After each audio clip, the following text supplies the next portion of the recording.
It's interesting. Meta CEO Mark Zuckerberg is set to take the stand today in a landmark social media trial. The plaintiffs claim Instagram is intentionally designed to be addictive and harm children.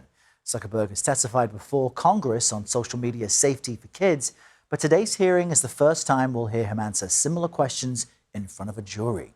CBS News senior business and technology correspondent Jolene Kent is following this fascinating case for us. You see her there joining us from our LA bureau with a preview. Jolene, we all know social media is addictive, but I don't think there's been a case like this where we'll see Zuckerberg testify under oath. Good morning. What can we expect? Errol, good morning. You're absolutely right. This is a major moment for big tech and all of us who use their apps. Mark Zuckerberg will be grilled before a jury in this landmark trial that's considered a bellwether as well. It's asking whether Meta, the parent company of Instagram and Facebook, and YouTube, which is of course owned by Google, put profits over users' safety and well-being. What Zuckerberg says today in court, and we will be there, and then the eventual verdict, all of this will impact scores of other lawsuits in process nationwide. Today in Los Angeles, Facebook co-founder and Meta CEO Mark Zuckerberg is taking a stand before a jury to defend his company.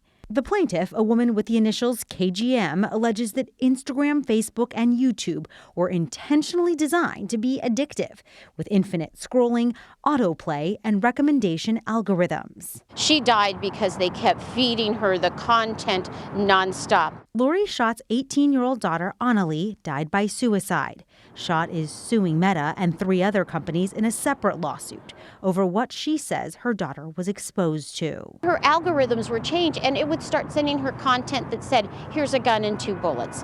Why don't you take your life? All your pain will be gone. Zuckerberg's testimony is likely to focus on how his platforms protect users.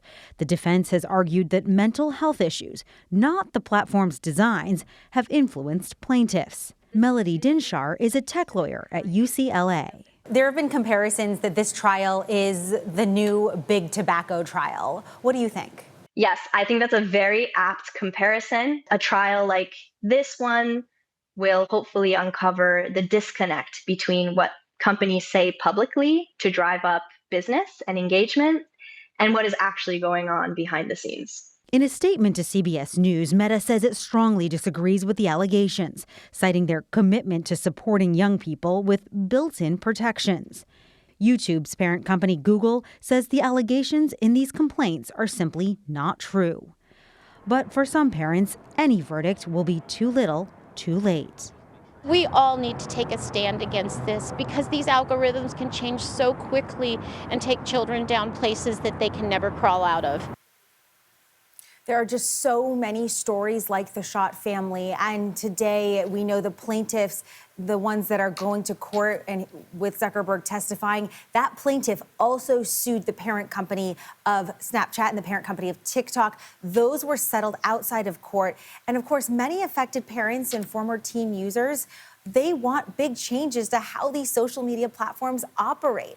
And they tell us they may also be potentially in favor of a social media ban for younger users, which we're seeing in places like Australia, especially if they can win this case, Errol. Yeah, I was just thinking about that. It's such an important case and has so many topics viewers should really think about and consider. Jolene will certainly watch for your reporting later today. Thank you. Thanks, Errol.